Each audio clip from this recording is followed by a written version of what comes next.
Showing you something I'm trying this year. This is my lazy man garden, and all I did was lay the seeds on top, and in other words, no digging is involved in this. This is simply just surface planting. This is all spinach here, and it's very young. So is this here, and it get mixed in with the weeds. Like, you can't tell one from the other, but I can. Now this right here is seeds coming back last year, kale. And I just bought $4 worth of seeds, and I don't need them because these things are coming up everywhere. Right here, you got them over here. That's kale. You can tell how the leaves are shaped. And kale is very important in my garden. It's always been a big part of my garden. It will always be, because it's so healthy to eat it. And this over here is spinach. Excuse me, lettuce. And that's lettuce. And I just finished watering it, so it looks kind of wet. This right here is mustard green, and you can see it's healthy and everything. I just finished doing what they call a water feed kind of deal. And so that's what I'm doing this evening.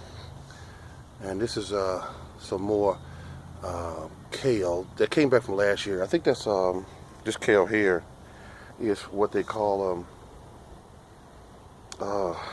seeds that are not hybrids. Yeah, hybrids. That's what it is. So it keep coming back. So I said, what the heck? Let it come back. I hope it don't cross with my my heirloom, but probably will. All this over here is leaves that I moved from the front yard. They've been in the front yard for quite a while. In the summertime, you want to clean up your front and make sure you get everything to the back. And all this back here, that's all compost. And there's heaps of it back here. It don't look like it, but I have enough. Let's put it that way. I have enough. This is all deep, rich stuff. Excuse me, all deep, rich stuff. It has stuff growing on top. You see, it's nice and rich, but all of that I disturbed. That's why you don't see it growing there. But these plants are perfectly green. They're perfectly healthy.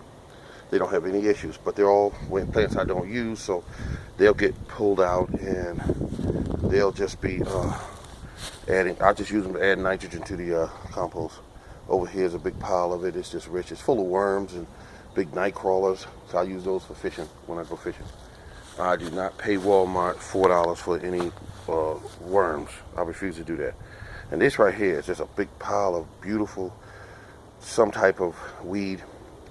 And the bees and this stuff love it.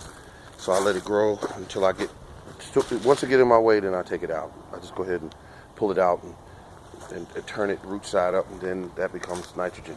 Everything in my yard this year I'm using. I'm not going to keep, as I said to all of you out there, keep going and buying stuff. And that's not what we're about here. We're going to use everything from the yard. And the yard really will supply everything. The weeds are good for compost. The grass is good for compost. The tree branches over there you see are good for compost. So this is the Morning Gardener, thanking you for tuning in.